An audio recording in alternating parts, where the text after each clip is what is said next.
Hello, and welcome to Sobercast, where we provide AA speaker meetings and workshops in podcast format. We're an ad-free podcast, and if you enjoy listening, please help us be self-supporting by visiting Sobercast.com, look for the donate link, and drop $1 or $2 into our virtual basket. We hope you enjoy the podcast. Have a great day. My name is Norma Jean. I'm a recovered alcoholic. I'm just grateful to be here tonight, and I'd like to thank Jim for inviting me to share my experience, strength, and hope, and my family is here. And this is unusual to have my whole family here, immediate family. And I said to my husband, I said, I'm coming up on 20 years tonight. I said to him tonight, I said, I'll be 20 October 13th. And I've been a good girl. I have not taken out no time for bad behavior. I said, what is it that you appreciate the most about me? Is it my natural beauty? Is it my vivacious personality? Or is it my ravishing body? He said to me, what I appreciate the most about you is your unlimited imagination.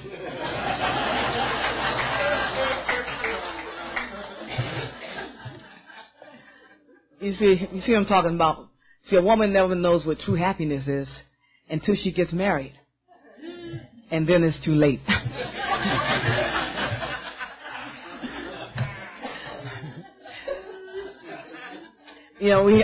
We've been married now for almost 26 years. And there's 3 stages of marriage: lust, rust, and dust. I love marriage, though. I tell you, I wouldn't trade it. I wouldn't trade it for nothing in the world. And, and my beautiful daughter, she's here from Claremont also. And what can I say? So I'm going to talk about 10 minutes of what it was like.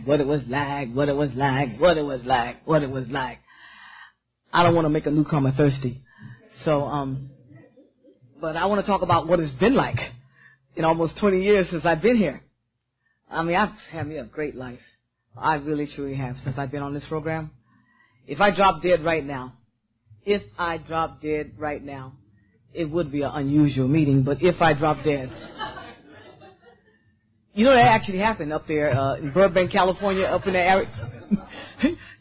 They kept, just like I just made the statement, if I drop dead right now, the fellowship kept right on laughing. They wouldn't stop laughing. I said, did somebody drop dead behind this podium? They said, last month. I said, oh my God. I said, God, not now. Because I'm having too much fun with my life. I don't want to drop dead. No time soon. I'm having too much fun. So anyway, what can I say? I was an old bloomer. And I picked up and I crossed over that invisible line of addiction and affliction of the body and the mind and the spirit at 32.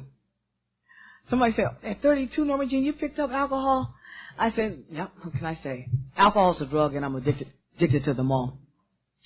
I said, yes, I picked up at 32. They said, oh, girl, I can't believe it. You was an old fool. I said, oh, don't call me old. I said, old is when your best friend compliments you on your alligator shoes when you're only barefooted. That's old. That's old. Anyway, but the spirit of alcohol, it took over my body.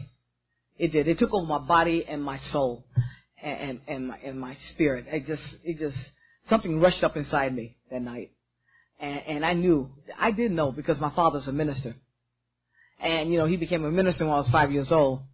And I was the only one out of this, there's 4 of us all together, siblings. And I was the only one that did not like going to church. And so, as a result, I was drugged at 5 years old. I was drugged to church on Sunday morning. I was drugged to church on Sunday afternoon. And I was drugged to church on Sunday evening. I was drugged against my own will. So, because I was the only one that did not like going to church, I was the outcast. I was the troublemaker. I was the heathen. I was the preacher's daughter. I was the white sheep in the family.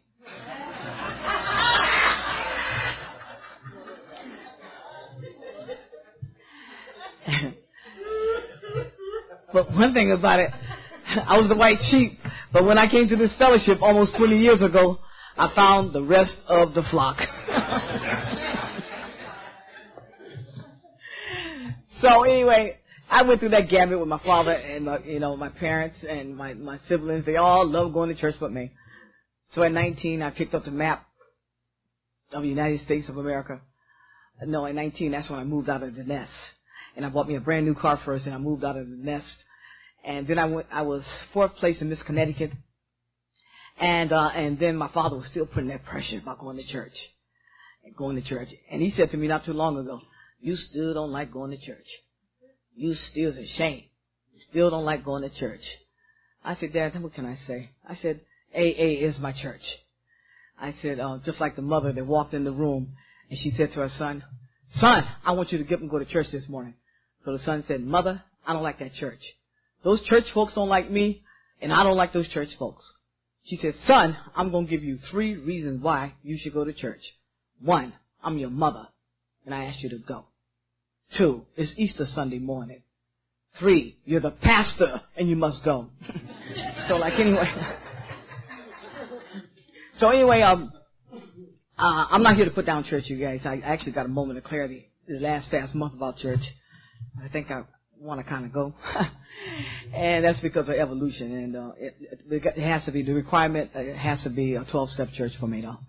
They got these 12-step churches coming up. They've been around, but I just happen to recognize them now. The 12-step churches, the pastor, the alcoholics, that's in recovery. And, they're all from the program. So, for the most part. So anyway, but moving on with my life, so I moved out of the house and had a good, at 19 I got drunk one time, at 20 I got drunk. And that was it for me. That was it for me. I didn't like that experience. I mean, I was out of control. I mean, I got up, and I walked to the restroom that night, and I wobbled, I just couldn't believe how out of control I was. Oh my God, I just felt awful. And I said, that's it for drinking. And then I tried it at 20 years old. Same experience, which was negative. So in the meantime, I tried a little marijuana in between. But at 32, that's when I actually picked up. But before I picked up, I picked up at 23 the map of the United States of America. Because I was living in Connecticut. I was born in Daytona Beach, Florida. 2 months later, they migrated to Connecticut. And then at 23, I was just tired of being pressured about going to church. So I picked up the map of the United States. I said, now, where's the farthest point from Connecticut? So I traced my finger. I said, California, here I come.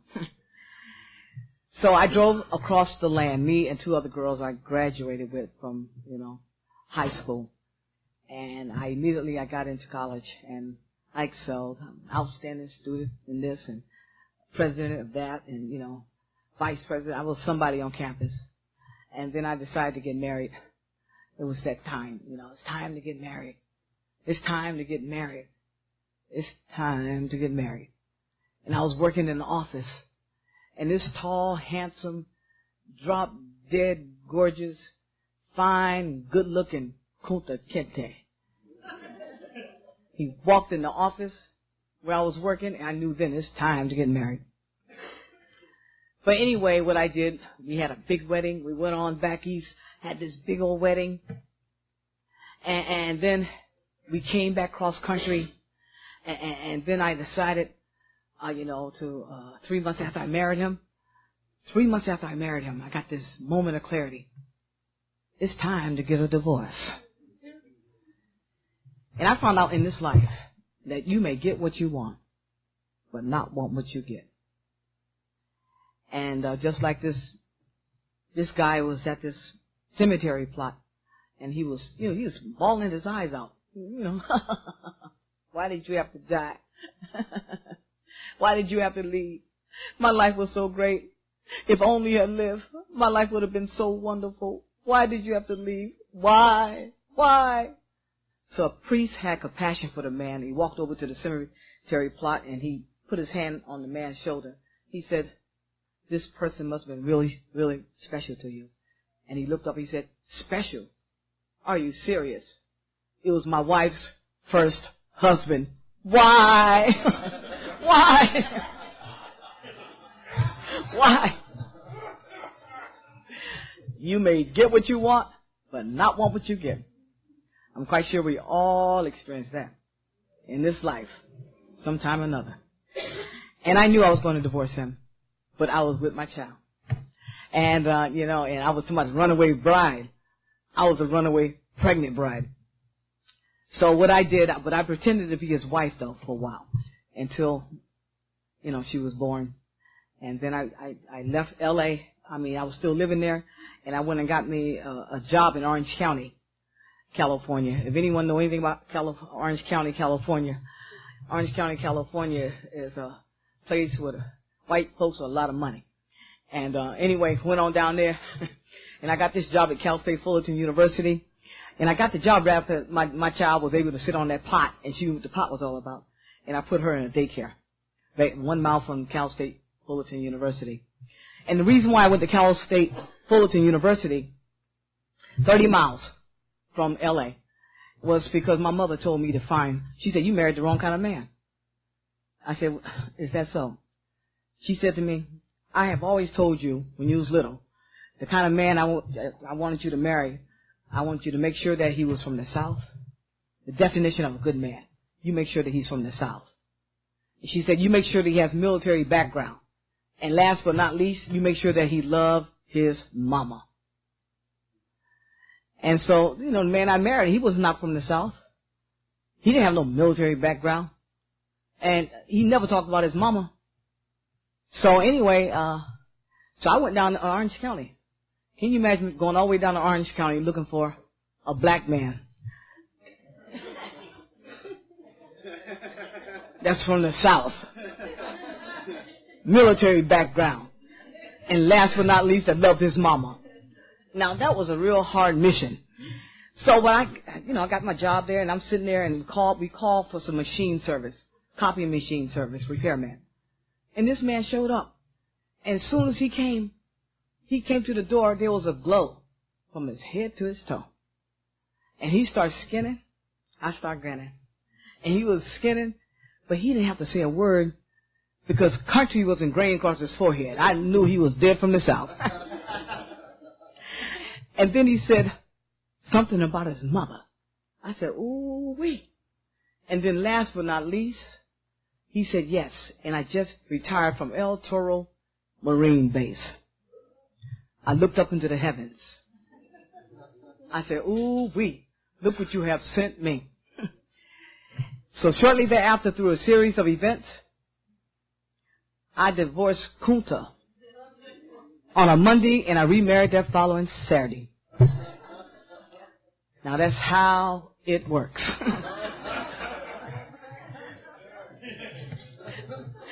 Now, just before I married him, that's when I picked up. And the spirit of alcohol, that's why alcohol is a spirit. It's a manifestation of a spirit. And that's why this program is a manifestation of another kind of a spirit. And spiritual solution to a spiritual problem. I don't know how many chronic alcoholics that are here tonight. But and we all 4 different categories. But I became a chronic alcoholic overnight. Boom, just like that. And doctor's opinion, in other words, I'm going to paraphrase it. It talks about, the obsession of the mind, which is a manifestation of the allergy of the body, which is a manifestation of an entity. That's what it is. It's an entity. And so it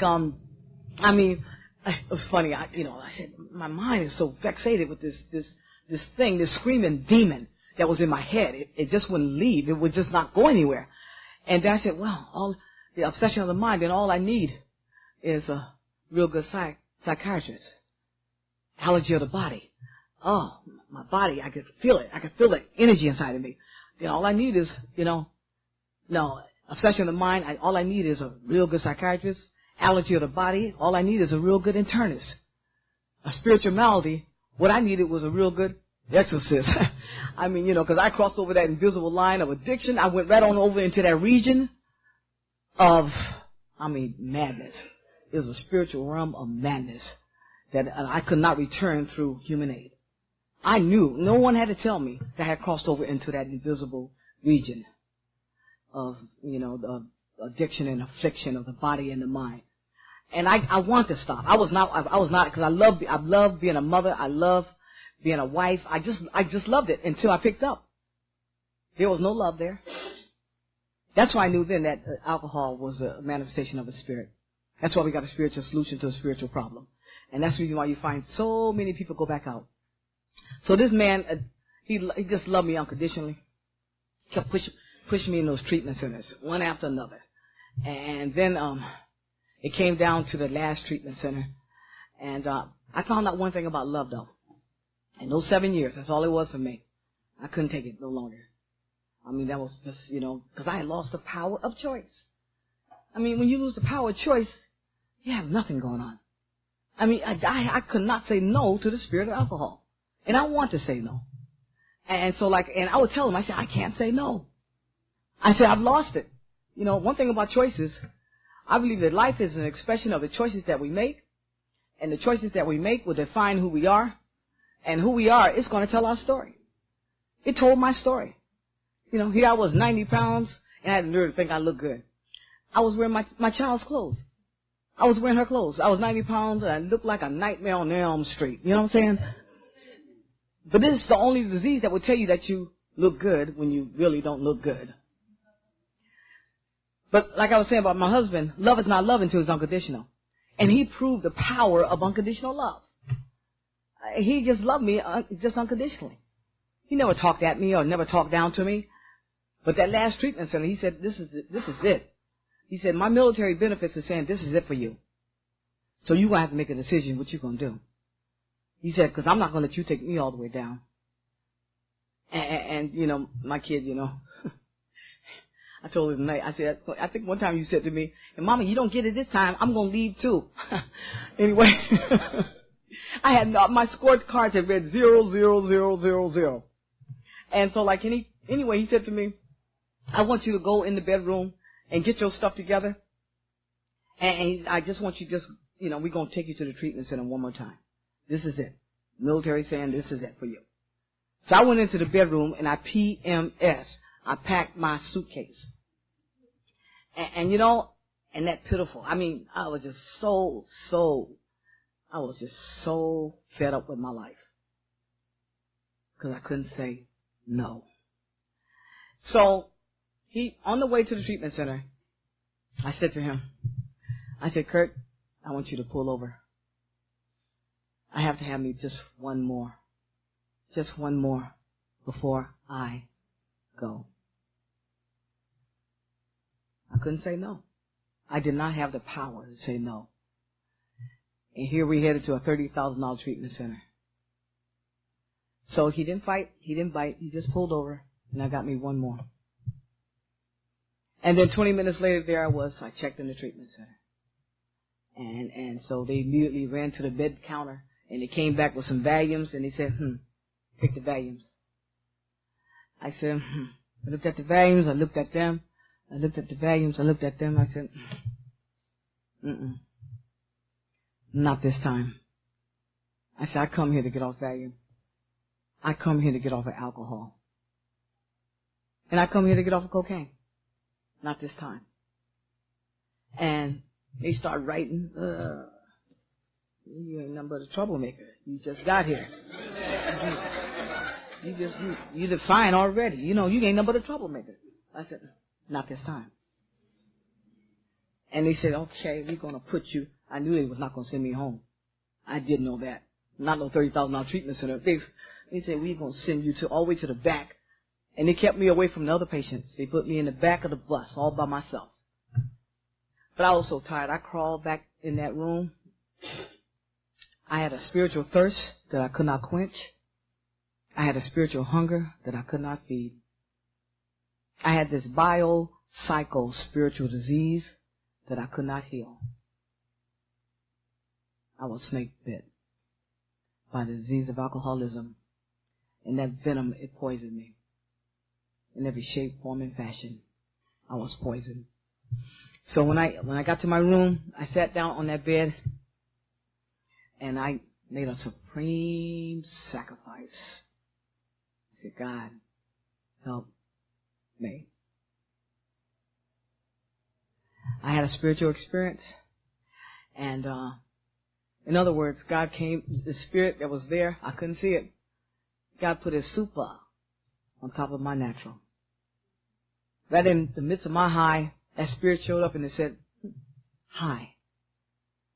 And from that day to this day, the obsession, not even a desire, has never, ever walked inside the theater of my mind to tell me that I can try it again.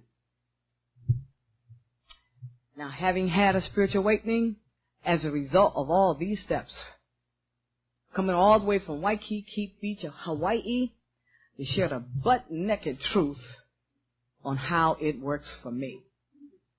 Step 1 was the problem that lies in the solution in step 2.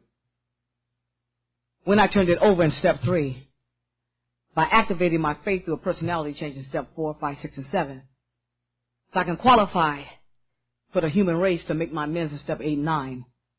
Now I'm able to transmit recovery, unity, and service through 10, 11, and 12 of the fourth dimension. And you know, all because of having had a psychic change. Our personalities is a pattern of mental habits, practiced and developed into a way of life. Someone said to me, Norma Jean, show me your habit, and I will show you a lifestyle. We don't plan our future. We decide our habits, and our habits plan our future. Now, you think when I picked up 26 years ago that I thought I was going to end up here in the hotbed of mental health? It was not my plan. But since I'm here, I decided to make the best of it. And all I got to say is I'd rather know a few things for sure than be confused about a whole lot of things. And what I do know is that this program, it works. It works in spite of me. It works in spite of you and countless others. It works. As you can see, it took a nobody and turned me into somebody that's willing to share with anybody about the recovered mind and body. I have recovered. That's my story and that's my glory. See, this is my 357 Smith and Wilson. You know, the people, alcoholics are the only people I know that walk up to you and challenge you about your experience. You ain't had that experience. See, that's why God gave us our own fellowship. Who else is going to put up with us? I tell them, just go ahead and make my day. 100 men and women who recovered from a seemingly hopeless state of mind and body, and to show you precisely how they have recovered is the main purpose of what? This book. This big book has done for me what the telephone booth did for Clark Kent. Gave me power. Gave me power over that mental state that precedes the first drink. Power. And see, the word powerless is mentioned one time in the steps, but the word power is mentioned 67 times in the big book. As we felt new power flow in, we have recovered and given the power to help others. Knowledge of his will and the power to carry it out. Came to believe that this power could restore sanity. Because once a mind has been stretched into a new idea, that mind will refuse to return to its original dimension. Because a mind that is imbued with absolute truth is a mind of restoration, regeneration, and revelation. And I believe the surety of the promise that I can recover depends on the integrity of the God of my understanding. The quality of my life depends on the ability of the God of my understanding. And I hear people say, we don't recover. I can't believe it. Okay, you know, then what's the purpose of coming to the rooms? What's the purpose of the program if we can't recover? And I believe this, imagination or information without application is hallucination. So like I had to take the plunge through the spiritual birth canal of recovery. This is a birth canal. Hello. This is a spiritual birth canal. And I came out on the other end with a BA degree, born again. And I have a when it comes to this program, I have a PhD, past having doubt. I've crossed over into the world of the spirit. I had to cross over. There's two worlds here. We got the world of the spirit over here, and we got the world of cause and effect. And the world of the system, I call it the system. There's a system over here, and there's a system over here. And over here in this system, we got these two voices in our heads. I'm right and you're wrong. We have two voices. I drank today, but sober tomorrow. I love you today, but I hate you tomorrow. Money in my pocket today, but broke tomorrow. Glad today, but sad tomorrow. Stock market up today, but down tomorrow. 1 year I was a Democrat, 1 year then Republican. You know what I'm saying? No, what? I said, well, no wonder I drank at 32. All these two voices, you know. I was civil. And, you know, so anyway, and then you got the system of the law of the jungle. What is a law? The definition of a law. A law is a spontaneous energy and a regulator that produces something of its own kind. When I picked up and started drinking, that spirit stepped inside of me, it produced something of its own kind. You know? I mean, turned me into a moral midget, spiritual dwarf, and a mental pygmy. You know, I was real small over there. And so, like, it was a jungle. I mean, you know, and then you got the law of the jungle. You know, sweat in the brown, eye for an eye, tooth for a tooth, dog eat dog world, trying to keep up with the Joneses. And then you got the system of racism, atheism, humanism, man is the measure of all things, traditionalism, legalism, law, and dogma. I said, wow, it's rough over there, real rough. And then that's the system of the world of the mind. So what I did, I started crossing over into the world of one voice. And see, like I said, two voices. So when I started living the steps, 4 dimensions in recovery, I became at one with God, step 1, 2, and 3. And then I became at one with myself, step 4, 5, 6, and 7. And then I became at one with the human race, step 8 and 9, you know. Because the relationships I have with others is a mirror image of the relationship that I have with myself. See, my family, we got a lot of unity here. Because my husband said to me, in the first year, he said, whatever you're doing, quote, just don't leave me behind. You know what I said to him? Well, here are the steps we took. So we crossed over into the world of the spirit together. And so now, I'm, 4, 5, 10, 11, and 12, I'm in one with the universe. And so, like, anyway, I'm just grateful to be here to share that this programming works. And my daughter, she's coming into the fold now. And, and I told her, I said, hey, these steps, they work in every shape, form, and fashion. To have a whole family now into the fellowship of the Spirit. I mean, this is what it's all about. And I'm so grateful to be here. So I want to talk about, I have 3 wonderful miracles that happened right here in this town. And I'm going to start with the one across the street. About a year ago, I pulled up into the parking lot over here at the motel. And that belongs to the church. So the next morning, this man was standing out there. And so my husband said, he said, look like the man of the cloth. I said, oh, Lord, we have a 43-foot diesel pusher motor coach. The 2 bathrooms, his and hers. And so I stepped outside. I was looking like buckwheat gone astray. But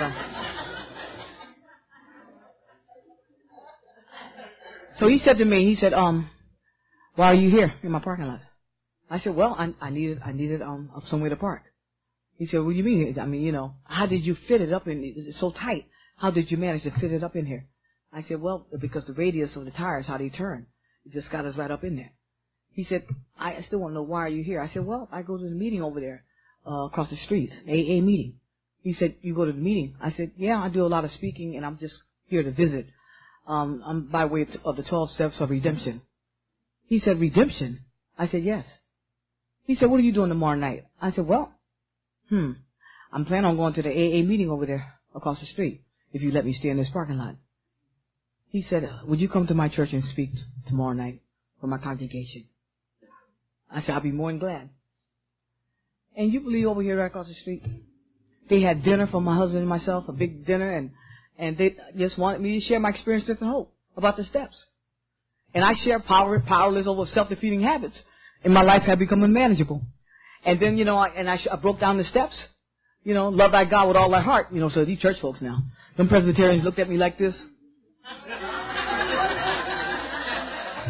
Ooh, honey, that was rough. What are you doing here? that was the expression. And so I knew I had to say something and do something to soften their heart so they would hear me. I said, well, the steps are like this. Love thy God with all thy heart, step 1, 2, and 3. Soul and mind, step 4, 5, 6, and 7. And then love thy neighbor as thyself, that's step 8 and 9. And then go ye in all the world and carry the message and not the mess, step 10, 11, and 12. Oh, it got so quiet you could hear a rat pee on cotton.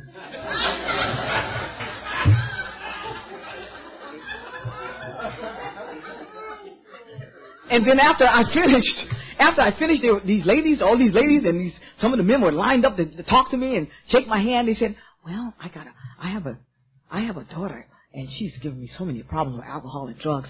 What do you think I should do? I looked at her and said, go to Al-Anon. Next. The man said, I got a daughter, I got a son that's out of control with drugs. What should I do with him? I said, well, tell him to go to, what do you call it? What's the other program? NA. Yeah, tell him to go to NA. And so, anyway, I was giving my answers, So I'm just grateful, you guys. And then I saw it's all about being useful. That's all to it. And here I was across the street when you guys were having a meeting, and here I was sharing my experience, strength, and hope over here. See, things like that don't happen to people like you and me. And so, all because I start crossing over into the world of the spirit, then all these demonstrations of power of the extraordinary start happening. And then, let me tell you what happened about this place. This place is, I tell you, I left this meeting 10 years ago. I'll never forget it. And when I left, guess what happened? I went to, that's when they had that restaurant, it was called, what's the name of it? I forgot the name of it. Anyway. And I pulled up in the parking lot, went inside to eat. And then I was walking outside. I'm headed to St. Petersburg to speak at the log cabin. And now my husband had told me earlier not to go. He said, don't go to Florida. That's when he was living in California. Don't go to Florida. I said, well, babe, what can I say? I'm going to Florida. He said, I don't think you should go. I said, why not? He said, because money is funny. I said, well, I got to go carry the message. See, there was no unity there. I'm telling him I got to go to Florida carry the message. He's telling me not to. See, we was living in a 2-story house. His story and my story. So anyway, so I came on over. But there was no unity whatsoever. Okay? See, well, there's no unity, there's chaos. So I came on over, and then I was in the restaurant, and then I walk outside to get inside my car to go to St. Petersburg to speak that night after I left this meeting. And my car was stolen. They have taken my car. I could not believe it. I walked back in the restaurant, and adversity will always introduce you to yourself. I stood there right in the lobby. I cried like a baby. They stole my car. Somebody stole my car. And then police came, took the report, and I had to be thankful for one thing, though. See, one thing about me, I know when I'm in trouble, I'm in pain, I know what to do to get out. I need some help. Because they took everything. About $8,000 of Nordstrom's. That's when I used to be I'm not going to tell you about Nordstrom's. Thank God for step 6 and 7. I'm not going to tell you about Nordstrom's, okay? But that experience healed me from Nordstrom's. And I'm not going to tell you about Las Vegas, 5 years in recovery, But anyway, I'll get back to. So anyway, so I had to become grateful. I walked over to the bus, the shuttle, and now I'm going to the airport. I don't have no ticket. Ticket's gone. And that's during the time you lose your ticket. That's just too bad. So, anyway, but thank you for my wallet. I did have my wallet. Thank you, God, for my wallet. And I did say this much too. Bless, love, and forgive that sucker that violated me. You guys, some things you have to do in order to get some grace, okay? I needed some grace. And so, and then I started praying. I was headed to the airport, not knowing what was going to happen. And I said, okay, God, I just want one thing to happen. 2 things. I just want the car to come back without a scratch. And I want my big book. Let the Nordstrom stuff go. But I do want my big book in the car. And I also want this picture when I was 90 pounds. And I had a big picture like this. And I looked like a toothpick with lips. And I wanted the picture. I wanted that picture so bad. I just want my big book and my picture in the car to come back without a scratch. That's all I'm asking for. So I get to American Airlines. And I walk up and tell the girl, all this makeup, I was pitiful. I was pitiful. So I told her my story, and she said to me, there's nothing I can do for you. I said, but I'm a victim. She said, there's nothing I can do for you. And then the girl next to her, she was listening. And she said, and I went over there, she said, and you trying to get to California? I said, yes. And then 10 minutes, she was on that computer, just working out, 10 minutes. Then she came up with a ticket, and she said, this is a first-class ticket. She said, but I tell you what, if you get caught with this ticket, I don't know you, and I don't exist. Your plane is leaving in 15 minutes. And here I was headed back to California, first class, looking like E.T., going home. And then when I got home, the next day, I went to my travel agent and I told her the story. I had tears in her eyes. I know your mission. I can't believe this happened to you. And she pulled out her checkbook and gave me a $300 check and told me to go to Nordstrom's and buy me an outfit and come back in the store and model it for her, which I did. I stepped around her. And then after that, the following weekend, I went to a convention up in Victorville. And this guy, I've shared the same story, and this guy walked up to me. He said, you know, this ring here, this is an AA ring. I had it made for another person, but I think God is telling me to give it to you. And would you take it? And I took it. I said, thank you. And then last but not least, I just cannot believe what happened. My husband kept saying, he said, when are you going to fill out the claim? I have insurance. I said, no, I don't want to go feel those feelings, all that stuff I used to just drag around. He said, that's why I pay insurance. Work your program. I said, oh, God. So I called up the lady. I prayed first, give me the right claim person. I don't want to be talked at. I don't want to feel like a number. You know what I'm saying? Already I'm still hurting because my Nordstrom's is gone. My jewelry is gone. Okay, I don't want to feel. So the next thing I knew, I called her. There she was. And I told her what, and she was compassionate. And then she called me back a week later. She said, Norma Jean, I'm still waiting for the claim. I said, okay. And I sent her, I finally got down and I said, God, please help me be honest. Because you know this is one issue I would never been honest on. Not when it comes to claims, okay? I need some honesty here. Do for me what I can't do for myself. So anyway, I sent the claim in. And 4 days later, she sent me a check without receipts. I told her I didn't have no receipts for all that stuff. She sent me a check for $6,000. And I paid off my Nordstrom's. I paid off my bills. I paid off a lot of things. I could not believe the things I paid off, those credit cards. Okay, and last but not least, I can't tell you about the one experience here a year ago. We was coming down from from Tennessee. And I surrendered. I said, Lord, I need somewhere to park this motor coach. And I know that you want me to start living in Florida 6 months and live in Hawaii 6 months. But knowledge of your will and the power to carry it out. And then when I dropped down, and my daughter was renting in Claremont, Davenport, and she said, hey, Mom, I'm going to buy me a house. I said, you want to buy a house? And I need a driveway. I said, okay. I said, God, she wants a house, and I need a driveway. Knowledge of your will and the power to carry it out. And this was 3 months after that prayer. And this is during a time when a lot of people was losing their homes during that time.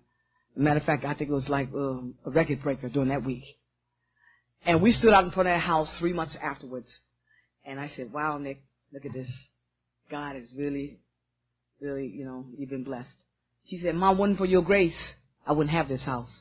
I said, no, babe, wasn't for God's grace, you will not have this house. So we walked in that house on a Monday. Tuesday, I drove that big motor coach up on the side. And Wednesday, we already had the tickets to return.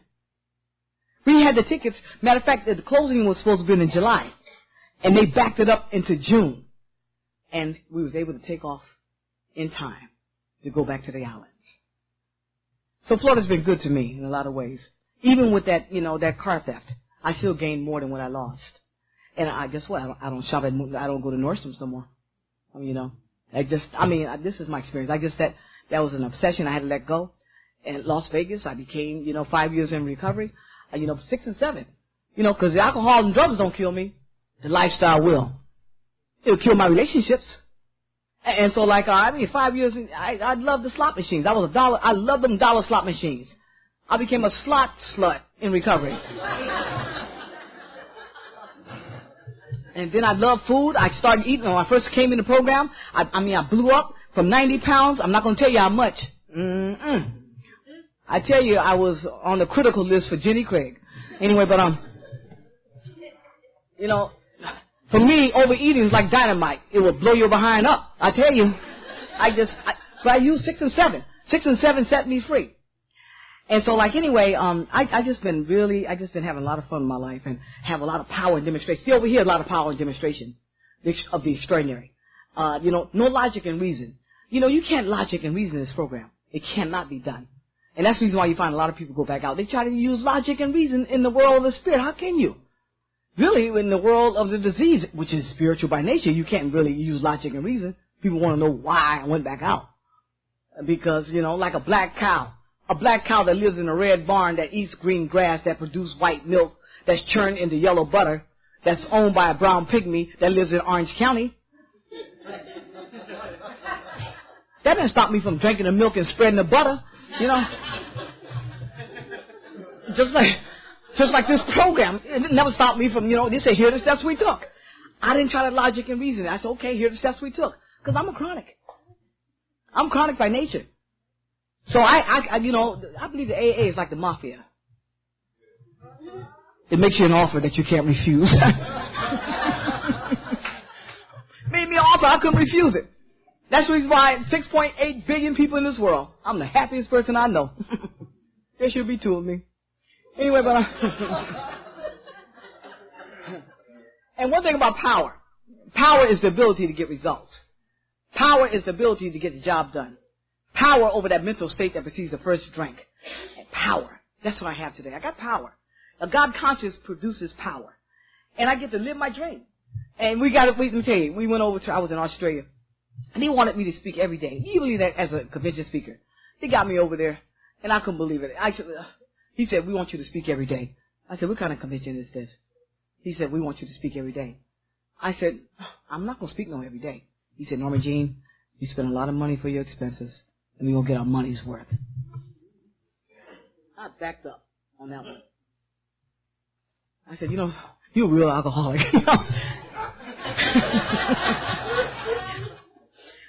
So anyway, he said, I'm going to give you a topic for each day. And they gave me a topic. Now, I can focus now. When it comes to topics, boom, you got me. I can go there. So there I was, and the room kept getting bigger and bigger. Every day the room was getting, more people started coming in. They were sitting in the aisle, standing in the room, standing all in the back. The word had got out. Some big mouth black chick from the U.S. of A. was carrying the message of AA. And then the next day we got this call.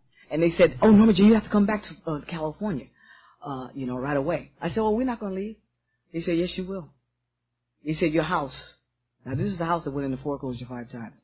Your house just went on the market. And it sold within 3 hours. And they outbidded your home $70,000 more. Now, the bid was more than the asking price. And the bid was more than what we bought the house for. I guess you know we caught the first thing smoking from Australia back into California.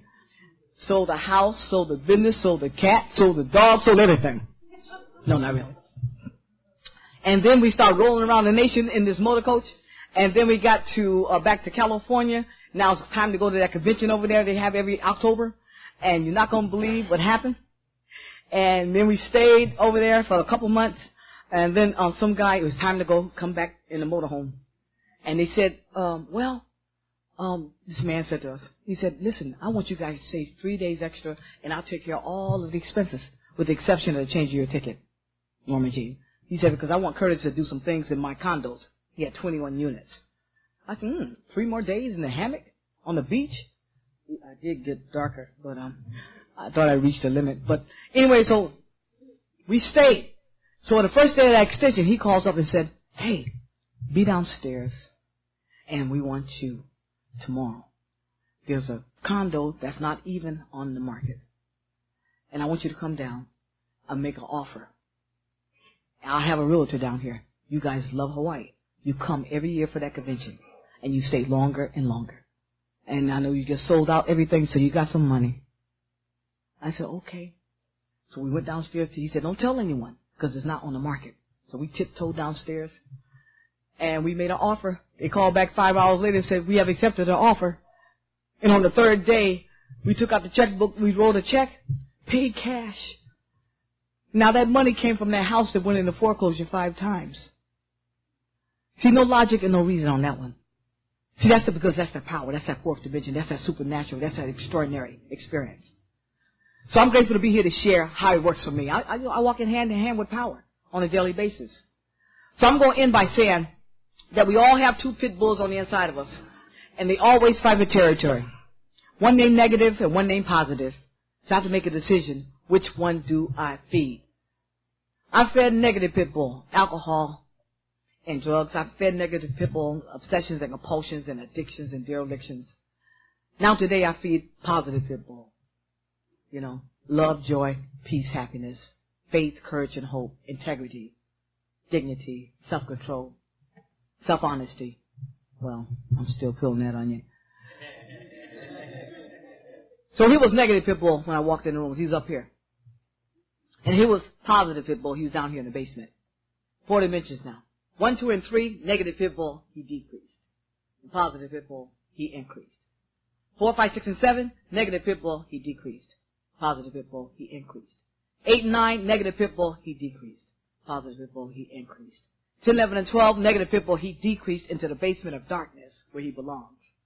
And positive pit bull, he increased into the sunlight of the Spirit.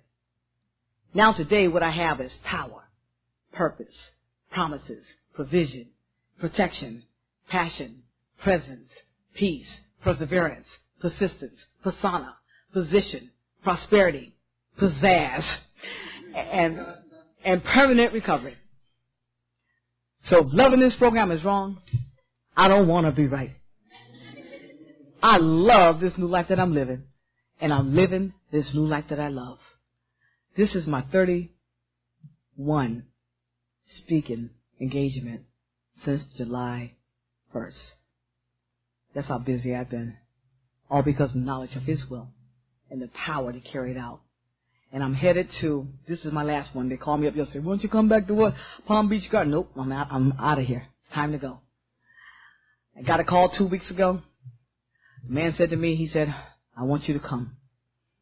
He said, I don't know if I want you to come or not. But he said, I've been having these members from AA calling my church, and they want you to come and speak at my church. He said, but I need to interview you for 2 weeks, but he told me that you're leaving. I said, what can I say? He said, I've been bringing people in, celebrities and sports players, you know, and they talk about God, but they don't have a relationship with God. How would I know if you have a relationship with God? I really don't want no one else coming up in my church unless they have a relationship with God. And I said to him, well, what can I say? But I and the Father are one. He said, church service started at 8:30. Can you be here on time tonight? See, the pastor can achieve in one day what reason and logic cannot accomplish in a lifetime. And guess who was up in that church? And they all had Bibles. AA, CA, NA, OA, GA, SA, every kind of A you could think of. And they stood up and gave me a standing ovation.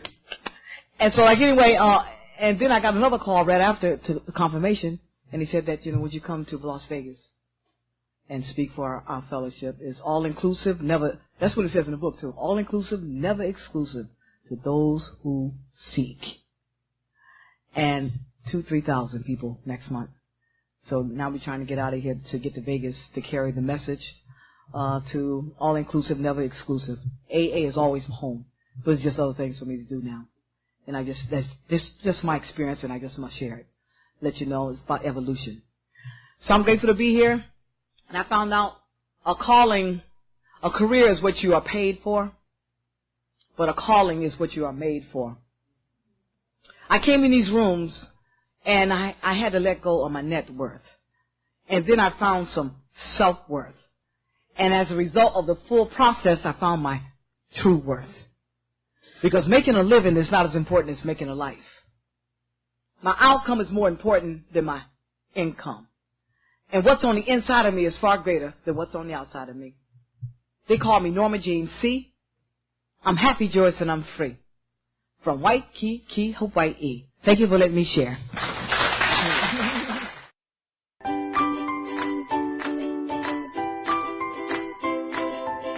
Thanks for listening. I hope you enjoyed the podcast. Sobercast is ad-free, and we'd like your help in order to keep it that way.